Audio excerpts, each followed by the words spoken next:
Hello everyone, I'm back for another update here.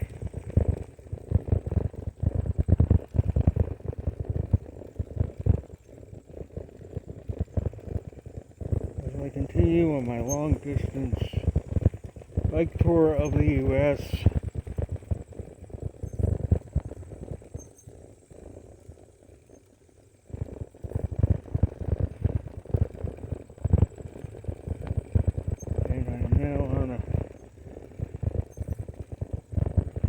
Climb up this hill here.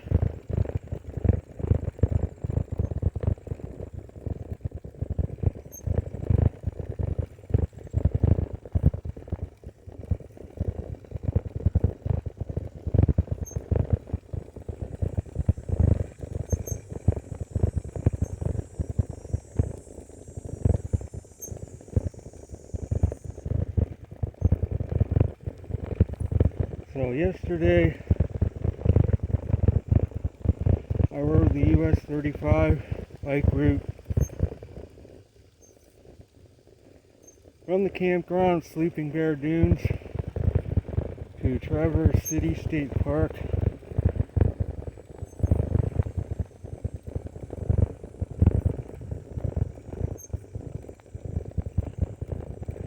Covered over 60 miles yesterday.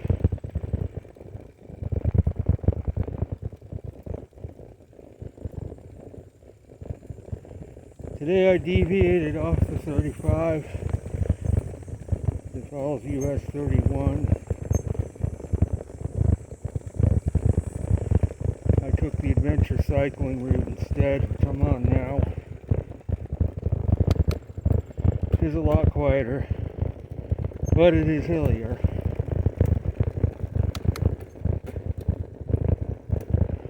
So my target today is the town of Charlotte. Still got probably 10 to 15 more miles to go.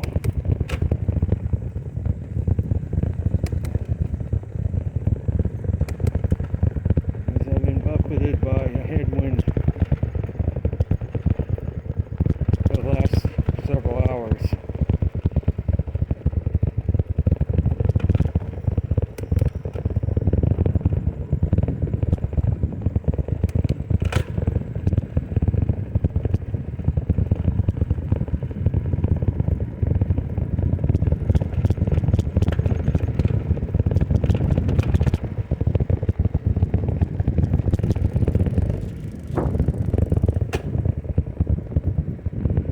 View of the lake off to the left, Lake Michigan.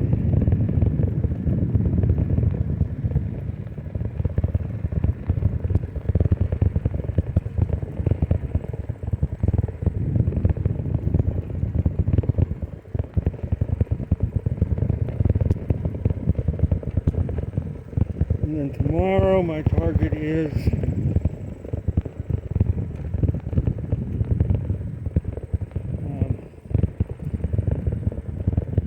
Wilderness State Park, and then the day after tomorrow, weather permitting, I should be arriving in the UP.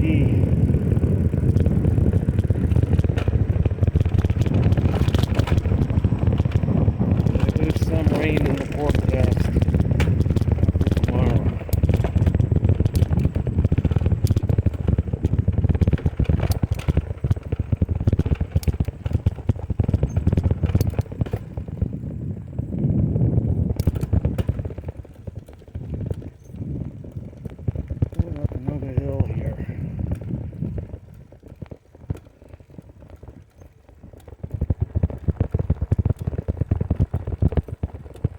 Awesome view of the lake off to the left.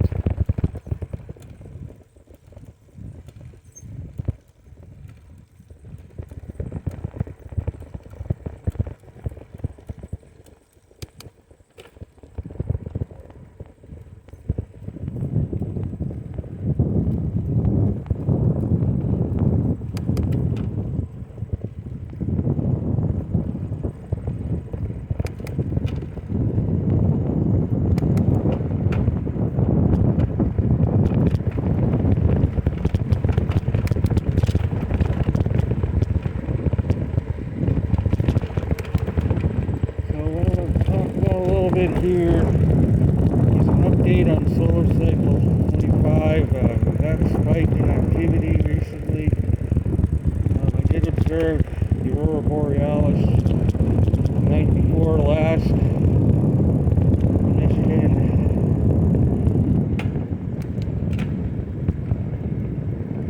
So we did have a geomagnetic storm. The question is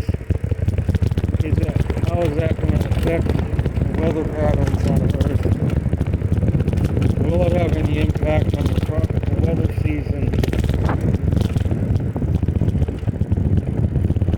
Will it help perhaps get another storm or two developed? Because again, as I've been saying, the only thing that can quite heat the oceans is the sun.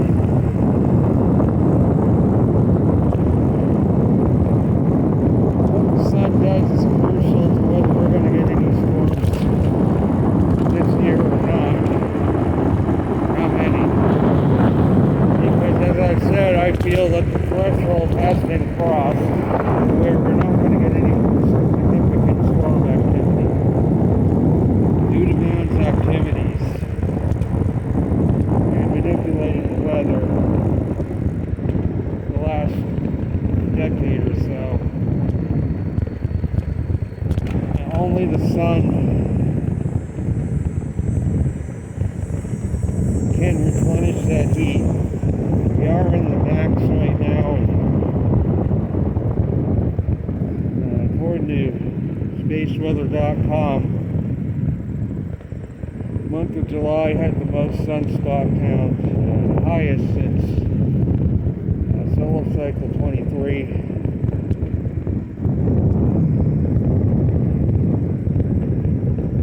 It was up in the 300s several days ago.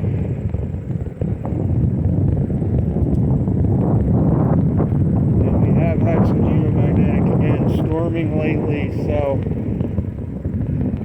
now the big question is, how long is this activity on the sun going to remain elevated?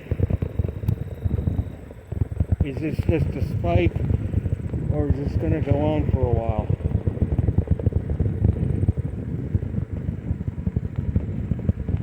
According to spaceweather.com, they feel that it's going to go even higher next year.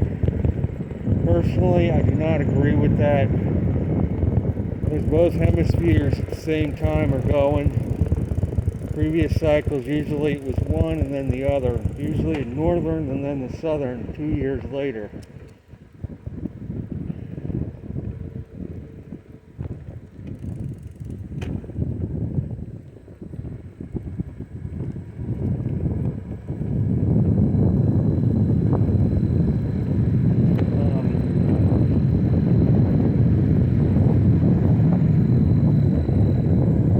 Time will tell. I'm not an expert on the sun. I can't say for sure what it's going to do next. But solar activity in this max is crucial to the future of hurricanes. This maximum is not enough to replenish the heat. We go into the next minimum in a few years. These storms are going to disappear for a time. People are going to scratch their head and wonder what happened.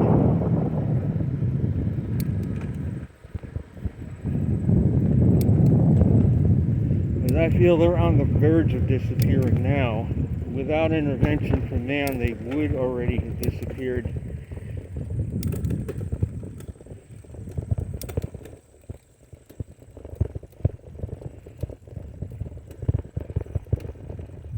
So I'm in the little town of Norwood, Michigan.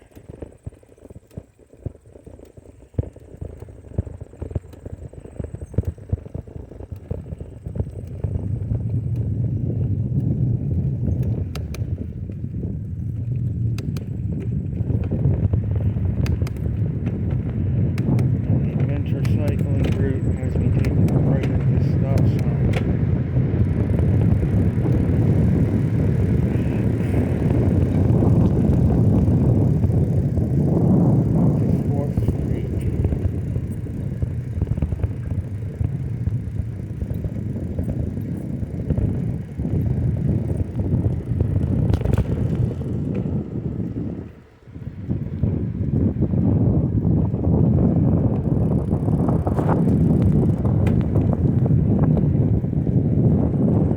So it's crucial as to how long the activity is going to remain elevated. It's just as important as how high the activity gets as how long it consistently continues. Whether it's just a spike or activity remains elevated for months at a time.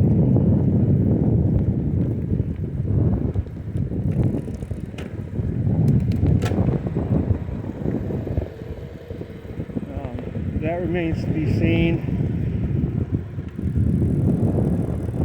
In times past, the activity did remain elevated during the maxes. And that's what causes the El Niños, that's what causes the oceans to be replenished, is consistent higher solar activity. I know there's a lot of talk, grand solar minimum going on.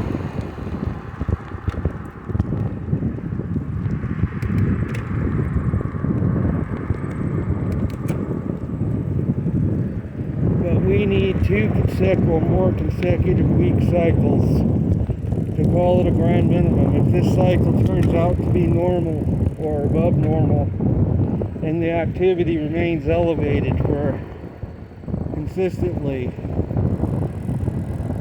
then I speak the truth here. We're not really in a grand solar minimum. If this cycle turns out to be normal or above when all is said and done in activity, it means we're not in a grand minimum right now.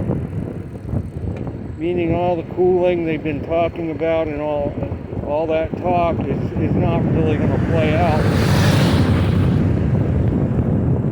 We might see limited cooling because 24 was a very weak cycle, but it will not be a long-lasting cooling trend unless this cycle lets up soon.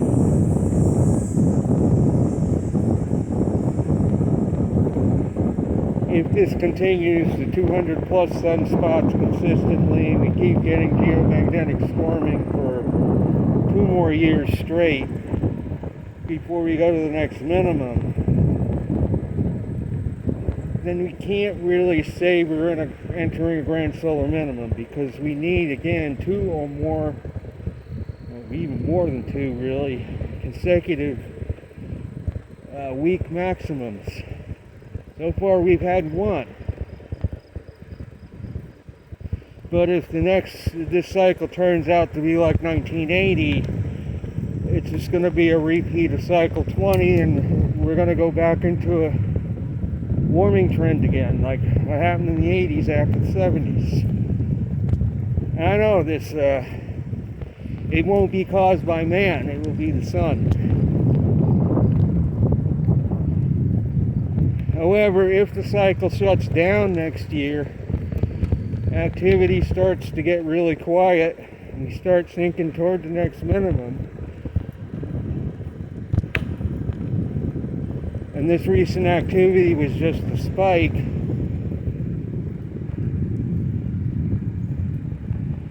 then yeah, we could be entering grand solar minimum if that's the case.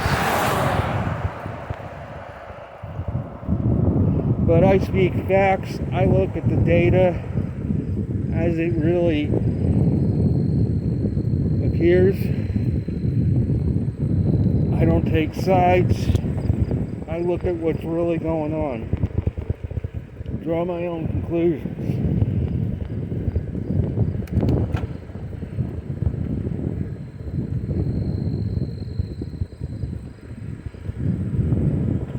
Right now, the truth is this cycle is stronger than 24 was.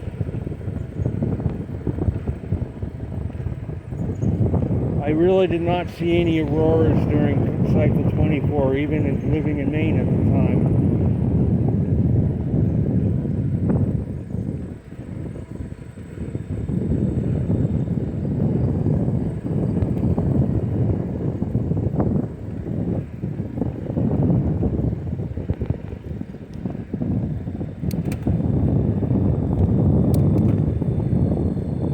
But it's going to take probably several years of elevated solar activity to bring heat back into the oceans enough for even a chance that storms might form naturally again, as far as tropical and hurricanes.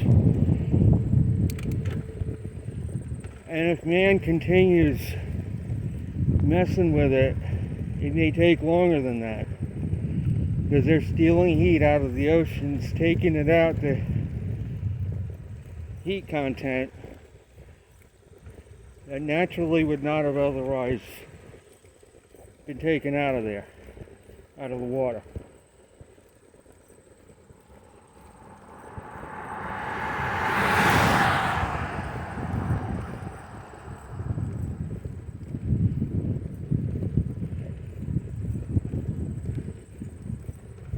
So that is going to be it for this video, this discussion. I'm again on my way to Chevrolet. I don't know how to quite pronounce it, but the campground is about a mile before the town. Yeah, probably about, at least it's still another hour to go.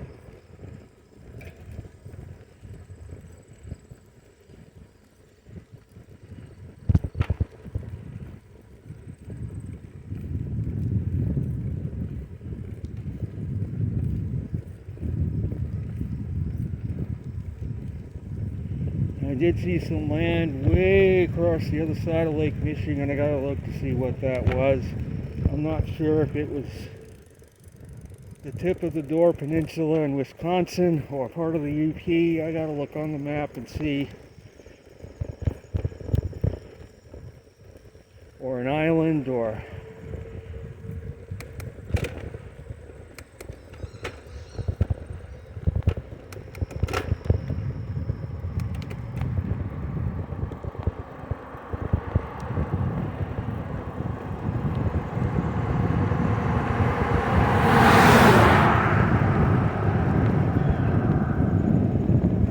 that is going to be it. I got another climb facing me here. I will be back soon.